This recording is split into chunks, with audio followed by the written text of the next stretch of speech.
I own 3 articles of clothes that can be defined as nice. This jacket is missing a button, and it is stained and has a lot of cat hair on it.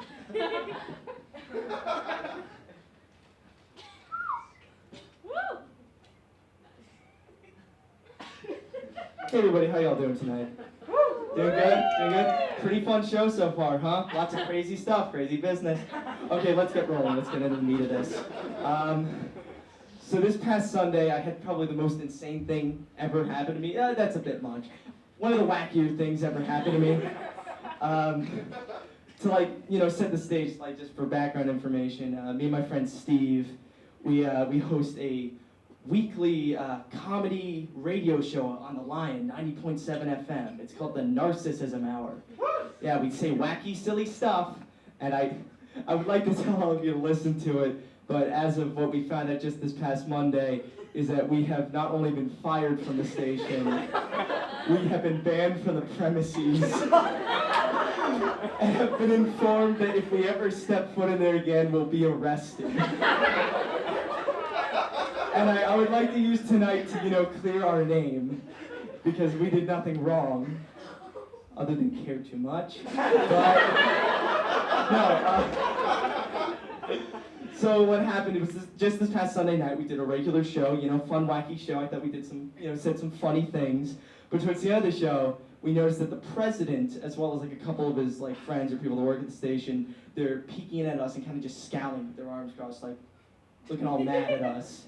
And I see them and I assume they just don't like us because we're pretty terrible people. But what I do is I just start joking. Looks like we just got fired. Don't know what we did, don't know what we said, but this is our last show ever. It's been a good run. And in the middle of me just doing this to him, the president barges in. And I like to go back before I do my impression of him. It's not a comical impression. I'm not trying to make fun of him.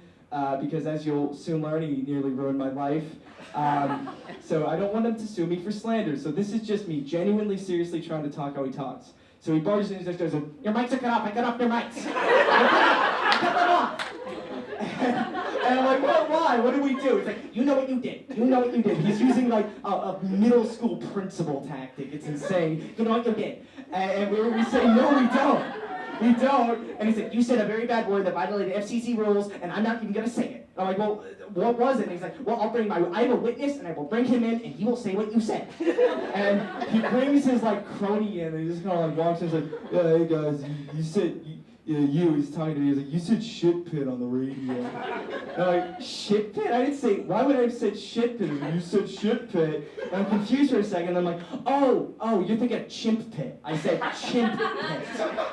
And he's like, no, you said shit pit. And I'm like, no, I said chimp pit, because there was a thing where I was telling this story, I was just telling this crazy made-up story as I was going, and I said, President Barron, he built a Chimp Eden, which is like a retirement home for chimps. And he built it on a home lawn. And they broke out and they just started killing everybody. And this is pretty self-explanatory, but the chimp pit is a pit full of chimps that they bring their victims into to eat them. So I tell him this, and then all he says to me is like, "No, you said shit." I'm like, "Use context clues. Why would I talk about a shit pit when you said a chimp pit?" And he's like, "Okay, well, if I'm right, I'm right. We've got the tapes." And they go back to the other room and listen to it. And then they come out and the president starts saying, "You did not say Well, he didn't say it. He just said, "You not say that word." But he did say something much worse, and I must get the police involved now. No, what are you talking about? It's like, "Come here, listen to this." And I had to that, and then I'm listening to myself, and I have a habit, when I get into character, I really go all I get very theatrical about it. So I just hear myself shouting, from the recording, just going "Hunters are dying every day because of President Barron's actions. These chimps, they broke into Chick-fil-A, they're ripping people's heads off, and if anyone deserves to be in the chimp pit, it's him. He deserves death, not us." And I start laughing at myself. But then he's like, "I must call the police now. You have committed a death threat on the radio." I didn't. He starts calling the police, and I'm just sitting there, me and my friend were just there, like, I'm just still like, go. And he's like, they have police officers. I have 2 men here who have made a death threat on President Barron's life. And I'm like, no, stop, give me the phone. That's not true. And he just scowls at me like, yeah. So then we're waiting for the police to show up. We're just waiting in the main lobby of the Lion, and like I'm just waiting with the president, these 2 guys, one of which was the witness, and I say to them because I'm pissed off at them because I don't know about you folks, if you know how long you're in prison for a death threat, but I do now, and it's 5 years. So I'm very angry, so I just say to them, kind of mocking them, like, so what show do you guys do? And they don't even look at me at first. They're just like, Sports Blitz, and turned down and I'm like, oh, is that like a radio talk show about sports? Do not respond to me. They do not respond to me. And then the police show up. And they take us into the main radio station, like where you record the show. I don't know how many of you know about it, what the office looks like, but it's in the hub, and it's a clear glass room that everyone can look into. So there's 2 students just scared shitless being interrogated by police officers. And we're just sitting there, I'm just thinking like, I was talking about chimps and I have 2 men with guns interrogating me now. And there's like a middle-aged cop and like a rookie cop, and the young guy, he goes in the back room to listen to it while the other guy tells us like what's going on. And because all he's heard is that we sent death threats, he's telling us like, look, this is a very serious offense. I mean, you're going to need to be surveilled by the FBI 24/7, to and from class. They took our IDs from school, our driver's license, they took our addresses, phone numbers, and he's like, some of which, you know, they will be dressed in disguise, so you won't even recognize them. And I'm like trying to get a word in edgewise, and I was like, no, like we were talking about chimps, it wasn't a serious death threat. And he's like, look, I'm gonna listen to the tape after my partner's done. And then they swap, and I see the younger guy come in, and I can already tell immediately his demeanor has changed. He's gone from, I'm going to arrest these 2 people, to just like this slight smirk he's trying to suppress. And we're just sitting there for like a minute in silence. And then he just looks up at us and he goes like, so how did Chick-fil-A get involved with the chips?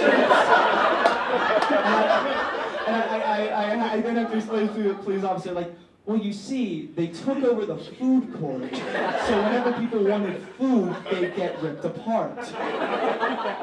And then there's another brief pause, and then like he just kind of smiles, like, yeah, you guys are really on a roll there. Right? Really funny stuff. And then the other officer comes in, and he just immediately says, he's like, this was not a crime due to the fact that you did not demand for someone to kill President Barron, nor did you state that you were planning on killing him. You simply stated that under these circumstances,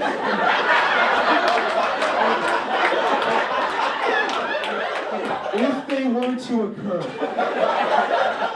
he is the man that should pay the ultimate price. Yeah, that's about it. That's what I was going for. And they both leave, and then of course the president, he has to have the final words, so he like shuffles in, and he's like, you know, you guys are good kids, and he's like a year older than us, and you guys are good kids, and he's like, but you know, we will be reviewing your case, and you know, of course he fired us, and I just think right now if he gets wind of, if he somehow hears this set, and he calls me and was like, I heard you making fun of me, I sound nothing like that, what are you doing? I do nothing like that. But there is a silver lining to this story. We were informed by the police a couple days later, like just this past Tuesday, that we are innocent. They officially ruled it not a crime. But my favorite part about it is that in order for them to deem that, they had to listen to the entire hour-long show, and they had to present it to their lieutenant. And one of the segments we did, it was a pulse. We were doing a Simon and Garfunkel parody where Steve was playing guitar and we were singing like one of their songs, but it was called Simon and a Guy on Fire. It was Steve singing Mrs. Robinson and me just going, ah!